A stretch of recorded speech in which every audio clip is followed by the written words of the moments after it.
Good afternoon students. आज हम करेंगे invertible matrix and the inverse of a square matrix of order 2। Invertible matrix क्या होती है?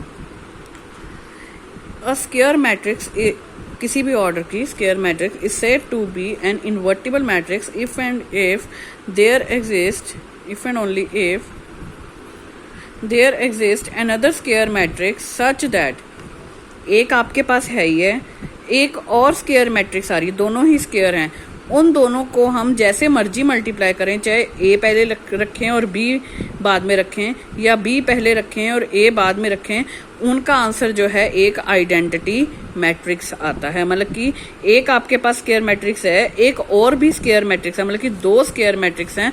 उन दोनों मैट्रिक्स को मैं जैसे मर्जी मल्टीप्लाई करूं, मेरा आंसर क्या आएगा? एक आइडेंटिटी मैट्रिक्स, यूनिट मैट्रिक्स आएगा। ठीक है। अब points. Invertible matrix is a square matrix. जब हम स्क्वायर मैट्रिक्स की बात करें तो आंसर भी एक स्क्वायर मैट्रिक्स ही आएगा, है ना। All square matrix are not invertible. हर स्क्वायर मैट्रिक्स जो है वो इन्वर्टिबल नहीं हो सकती। Invertible matrix must be a square matrix. Invertible matrix तो स्क्वायर मैट्रिक्स होगी, बट हर स्क्वायर मैट्रिक्स इन्वर्टिबल मैट्रिक्स नहीं होगी। If the square matrix has invertible matrix or non-singular, if the square matrix एक square matrix एक invertible matrix है या non-singular है, if and only if वो दोनों condition, its determinant is non-zero।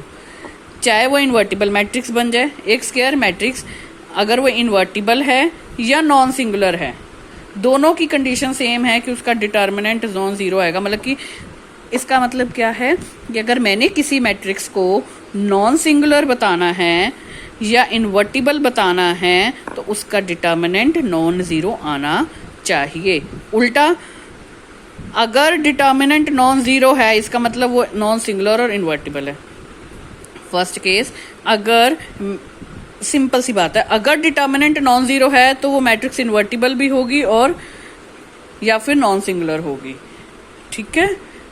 अगर डिटर्मिनेंट नॉन जीरो होगा तभी मैट्रिक्स इन्वर्टिबल या नॉन सिंगुलर होगी। याद रखना, फर्स्ट ऑफ ऑल कंडीशन कि determinant of a matrix must be non zero for the matrix to be invertible और नॉन सिंगुलर। मतलब कि अगर मैट्रिक्स को नॉन सिंगुलर या इन्वर्टिबल दिखाना है मुझे, तो उसके लिए एक ही कंडीशन पहले सेटिस्फाई करने की। सबसे पहली कंडीशन कि डिटर्मिनेंट उसी मैट्रिक्स का जीरो होना चाहिए। वही है, if for a matrix to be invertible और non singular it determinant must be non zero. वही चीज लिखी है। Inverse of a matrix. अब इनवर्स, ए इनवर्स।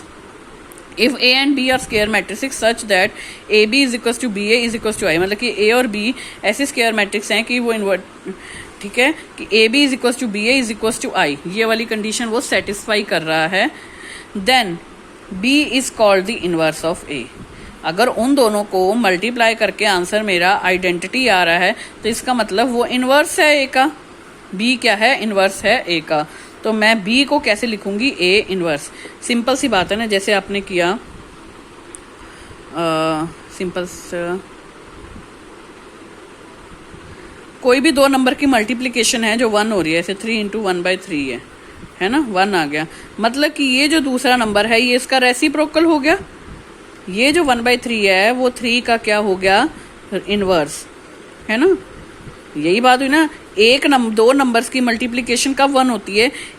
कि उसको उसके इनवर्स के साथ मल्टीप्लाई कर दिया जाए, या फिर कहो रेसिप्रोकल। अब यहाँ पे हम रेसिप्रोकल वर्ड नहीं यूज कर रहे, हम यहाँ पे इनवर्स यूज कर रहे हैं। इनवर्स मतलब उल्टा, रेसिप्रोकल भी उल्टा, बट हम यहाँ पे हम टेक्निकल वर्ड कौन सा यूज कर रहे हैं? इनवर्स। तो दो नंबर की मल्टीप्लिकेशन तभी 1 होती है जब हम एक नंबर को उसके इनवर्स के साथ मल्टीप्लाई करते हैं।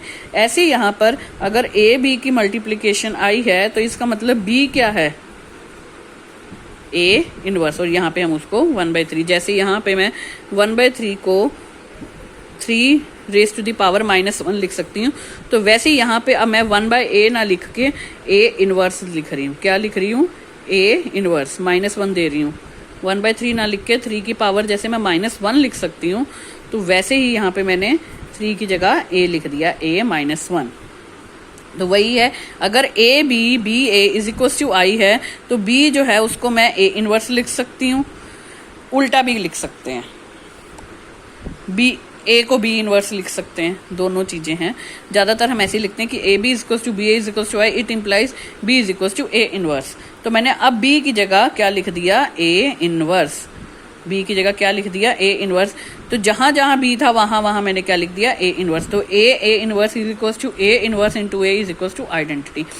इसका मतलब क्या है कि इन दोनों की मल्टीप्लिकेशन मैट्रिक्स को उसी के इनवर्स के साथ मल्टीप्लाई किया जाए आगे या पीछे, उसका आंसर आइडेंटिटी मैट्रिक्स ही आता है। ठीक है, if inverse of A exist then A is called N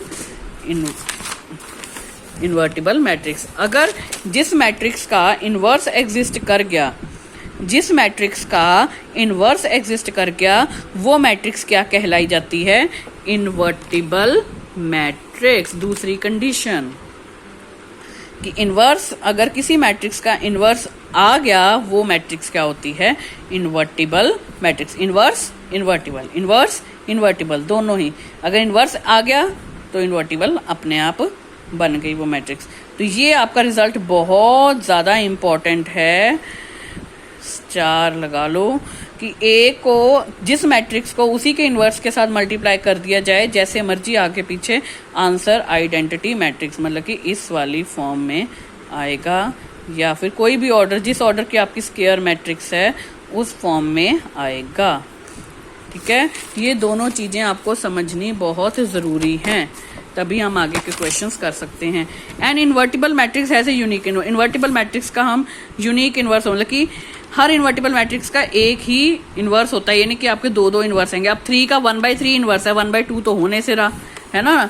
जैसे अगर 3 नंबर है, उसका इन्वर्स 1/3 होगा, 1/2 तो होने से रहा। तो वैसे ही हर एक मैट्रिक्स का अपना ही, हर एक इन्वर्टिबल मैट्रिक्स का यूनिक इन्वर्स, मतलब कि एक ही होता है। तो ए अगर ए बी सी डी है तो ए इनवर्स किसके इक्वल होता है, 1 determinant of A into adjoint of A. मतलब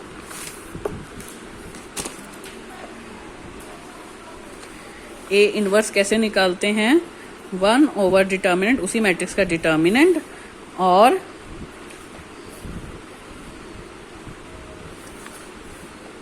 इंटू, या फिर आप ऐसे लिख लो, इंटू एडजॉइंट ऑफ ए।